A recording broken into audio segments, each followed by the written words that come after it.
warahmatullahi wabarakatuh. Shalom, Om Swastiastu, Namo Buddhaya, salam kebajikan. Saya Nova Situmeng dengan NIM 220504080. Sebelumnya, terima kasih kepada dosen pengampu atas kesempatan pada saat ini. Di sini saya akan menjelaskan materi kita tentang hukum acara perdata dan hukum acara pidana. Yang pertama, saya akan menjelaskan hukum acara perdata. 1. Hakim bersifat menunggu, yaitu mengajukan tuntutan yang diajukan kepadanya. Hakim tidak boleh menolak untuk memeriksa, mengadilinya, meski dengan dalih hukum tidak dan kurang jelas.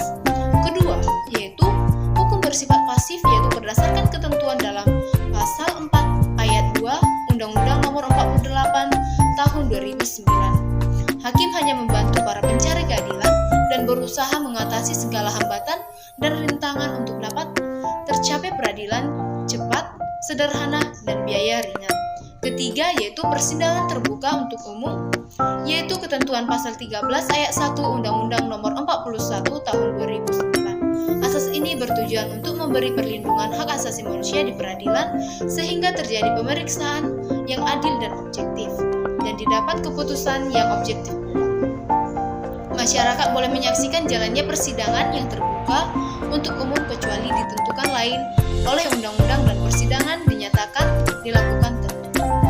Keempat, yaitu mendengarkan kedua belah pihak, yaitu pada pasal 4 ayat 1 Undang-Undang 48 Tahun 2009, pasal 121 dan 130 ayat, pengadilan harus memperlakukan kedua belah pihak sama, memberi kesempatan kepada kedua belah pihak untuk menyatakan pendapat dan tidak memilih.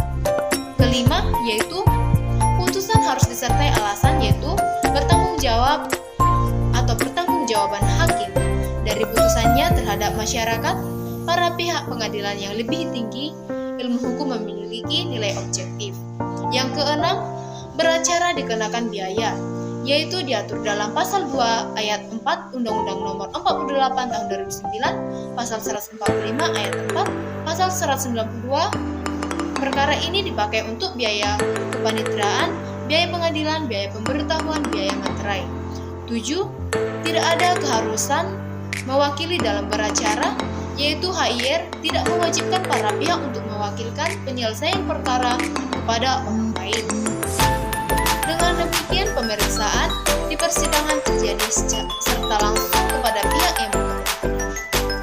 Yang kedelapan, yaitu peradilan secara sederhana, cepat, dan biaya ringan, yaitu asas hukum perdata ini tercermin dalam Undang-Undang Nomor 48 Tahun 2009 dalam pasal 2 ayat 4 dan pasal 4 ayat 2.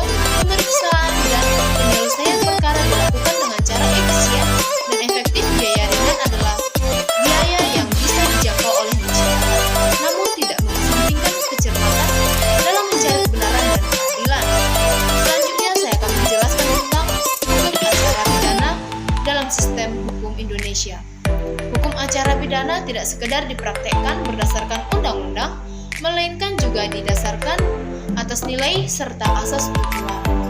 Macam-macam asas hukum acara pidana.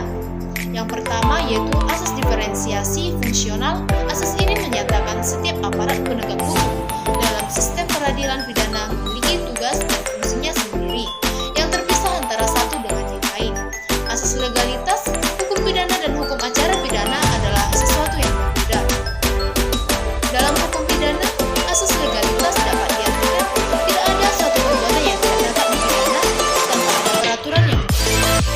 Tetapi dalam hukum acara pidana, asas legalitas memiliki makna setiap penuntut umum wajib segera mungkin menuntut setiap perkara. Artinya, asas legalitas lebih dimaknai setiap perkara hanya dapat diproses di pengadilan setelah ada tuntutan dan gugatan terhadapnya. Sedangkan penyimpangan terhadap asas ini terkena dengan asas oportunis yang berarti bahwa dari kepentingan umum, jaksa agung dapat mengesampingkan penuntutan perkara. Yang ketiga yaitu asas lex script. Asas ini berarti hukum acara pidana yang mengatur proses beracara dengan segala kewenangan yang ada harus tertulis. Selain itu, asas ini juga mengajarkan bahwa aturan dalam hukum acara pidana harus ditafsirkan secara ketat. terdapat juga dalam KUHP Indonesia sebagai berikut. 1. Asas peradilan cepat, sederhana, dan biaya ringan. Dalam pasal 50 ayat 1 yang berisi tentang berhak segera mendapatkan pemeriksaan. Tersangka berhak segera mendapat pemeriksaan oleh penyidik dan selanjutnya dapat diajukan kepada penuntut umum. Kedua, asas pemberian ganti rugi dan rehabilitas atas salah tangkap, salah tahan, dan salah tuntut, yaitu penuntutan kerugian dapat diajukan dalam sidang peradilan apabila perkaranya belum atau tidak dilimpahkan dalam peradilan negeri. Tapi apabila perkaranya telah diperiksa di pengadilan negeri, maka tuntutan ganti kerugian dapat diajukan kepada pengadilan negeri yang memeriksa perkara tersebut, baik melalui penggabungan perkara maupun gugatan perkara biasa, baik ketika perkara pidananya diperiksa maupun setelah ada putusan yang memperoleh kekuatan hukum tetap terhadap perkara pidana yang bersangkutan.